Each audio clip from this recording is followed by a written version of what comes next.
जय हिंद दोस्तों, स्वागत है आप सबों का आपके अपने यूट्यूब चैनल कंपटीशन वे में। जैसा कि आप लोग स्क्रीन पर देख रहे होंगे, आपका बीपीएससी टीआरई 2 न्यू अपडेट क्या अपडेट आया है। तो एडमिट कार्ड डाउनलोड करने का जो नोटिफिकेशन आना था वो आ गया है। आप लोगों का एडमिट कार्ड कब से डाउनलोड होगा और कब आपको पता चलेगा कि आप लोगों का सेंटर कहाँ दिया हुआ है, ठीक है ना। और इसके साथ ही साथ एडमिट कार्ड डाउनलोड करने के लिए किन किन शर्तों का पालन करना है, क्या क्या निर्देश आपको दिए गए हैं, इस वीडियो में हम लोग ये सारा कुछ जानकारी हासिल करेंगे। तो चलिए यहाँ पर हम लोग देखते हैं कि नोटिफिकेशन में है क्या। तो देख लीजिए, सबसे पहले तो आपका नोटिफिकेशन में क्या दिया हुआ है। सबसे पहले आपका पहला देखा जाए तो विज्ञापन संख्या 27/2023 अध्यापक नियुक्ति प्रतियोगिता परीक्षा टीआरई 2 के लिए दिनांक 2/12/23 से प्रवेश पत्र डाउनलोड करने की प्रक्रिया प्रारंभ होगी। ध्यान रहे 2/12 यानी कि 2 दिसंबर से आवेदन प्रवेश पत्र डाउनलोड करने की प्रक्रिया प्रारंभ होगी, ठीक है ना।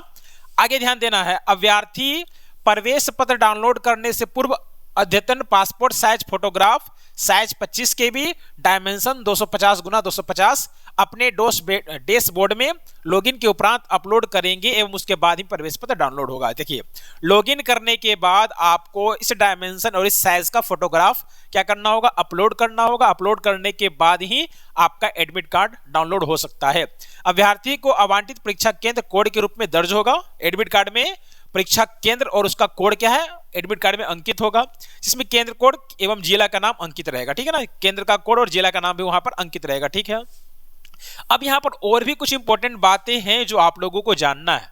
आप अगर सेकेंड नंबर में देख लेंगे तो क्या है, वर्ग 6 से 8 तक और 9-10 के से संबंधित वैसे अभ्यर्थी जिन्होंने सामाजिक विज्ञान या विषय का चयन किया है वे इतिहास, भूगोल, अर्थशास्त्र एवं राजनीति शास्त्र में किसी दो विषय जिसमें से एक विषय इतिहास या भूगोल विषय अनिवार्य है का चयन करके ही एडमिट कार्ड डाउनलोड से संबंधित आवश्यक प्रक्रिया करें। ध्यान रहे, जिन्होंने 6 to 8 और 9-10 में सामाजिक विज्ञान लिया है, ठीक है ना, उन लोगों को क्या करना है, इतिहास, भूगोल, अर्थशास्त्र और राजनीतिक शास्त्र में से किसी दो विषय को चुनना होगा, ठीक है ना। और एक बात आपको ध्यान रखना है, इतिहास या भूगोल इन दोनों में से एक सब्जेक्ट का होना कंपलसरी है। इन दोनों के अलावा एक आपको कोई एक्स्ट्रा लेना होगा, ठीक है। या तो इतिहास लीजिए या तो भूगोल लीजिए, ये तो लेना ही होगा आपको, दोनों में से एक लेना होगा। इसके अलावा आप अर्थशास्त्र और राजनीतिक शास्त्र में से किसी एक का चयन कर सकते हैं। ये एडमिट कार्ड डाउनलोड करने से पहले आपको यहां पर चयन कर लेना होगा। इस बात का ध्यान रखिए क्योंकि एडमिट कार्ड में ये सब्जेक्ट आपका फिर अंकित होकर के आएगा, ठीक है ना। थर्ड नंबर में देखिए, यहां कहता है माननीय सर्वोच्च न्यायालय हिंदी दिल्ली द्वारा पारित न्यायाधीश के आलोक में डीएलएड की डिग्री मान्य है। अप्रशिक्षित प्रारंभिक शिक्षक जो दिनांक 10/8/2017 देखिए 10/8/2017 के पूर्व से कार्यरत है, मतलब जो शिक्षक पहले से हैं और वो अप्रशिक्षित हैं, ठीक है ना, अप्रशिक्षित हैं।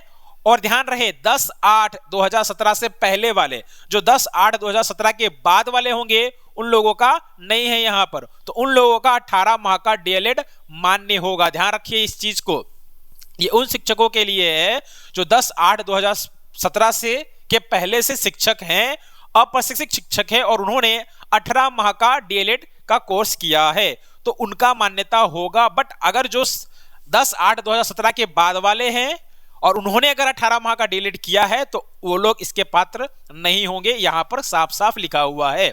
आगे बढ़ते हैं, 4 नंबर, वर्ग 1 से 5 से संबंधित अभ्यर्थियों को निर्देश दिया जाता है कि कंडिका 7 में वर्णित सर्वोच्च न्यायालय द्वारा पारित आदेश पर सहमति व्यक्त करते हुए एडमिट कार्ड डाउनलोड करने संबंधित प्रक्रिया करेंगे। अब ध्यान दीजिए, अब सर्वोच्च न्यायालय के द्वारा क्या कंडिका 7 में दिया था उसको आप लोग देख लेना है।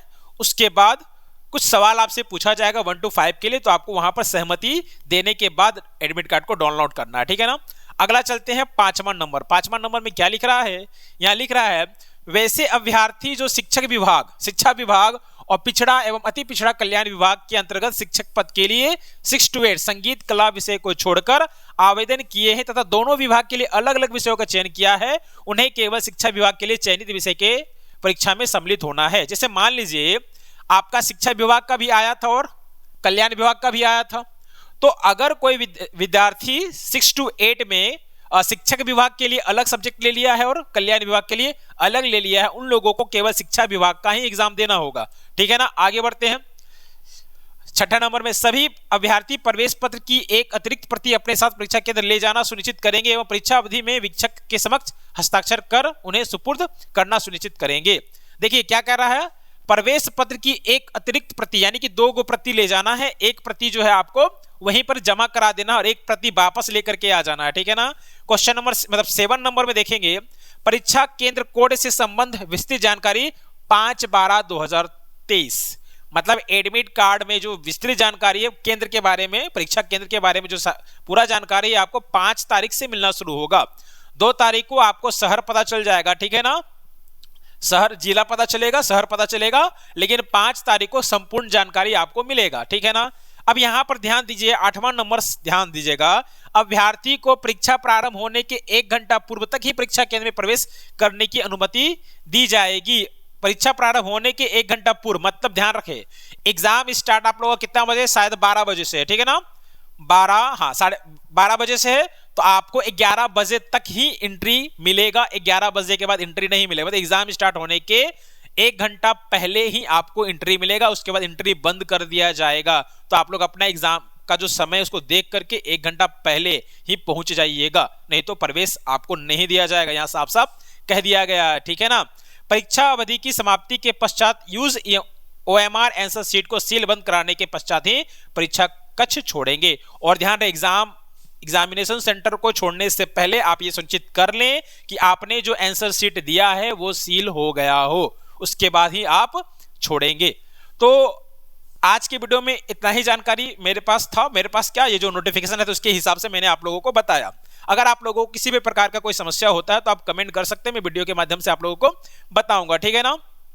और चूंकि इस साल तो समय बहुत कम मिला था, नेक्स्ट ईयर से मैं आप लोगों को मैथमेटिक्स का, ठीक है ना, मैथमेटिक्स का 6 to 8 हो या 9-10 हो या फिर 11-12 सबका प्रिपरेशन मैं आप लोगों को कराऊंगा नेक्स्ट बार से। इस बार तो मैं नहीं करा सकता क्योंकि समय बहुत कम है, सिलेबस कवर नहीं हो पाएगा, बट नेक्स्ट बार से जो अगस्त में होने वाला है मे भी, तो उसका प्रिपरेशन में आप लोगों को ये बहाली प्रक्रिया समाप्त होने के बाद कराऊंगा, ठीक है ना। तो अगर आपको इससे संबंधित कोई जानकारी चाहिए हो तो आप कमेंट कर सकते हैं, और शिक्षक बहाली से संबंधित बिहार से रिलेटेड या फिर झारखंड से रिलेटेड कुछ भी ऐसा अगर कोई भी अपडेट आता है तो मैं आप लोगों को बताते रहूंगा, ठीक है ना। तो मिलते हैं अगले वीडियो में नए अपडेट के साथ, तब तक के लिए जय हिंद।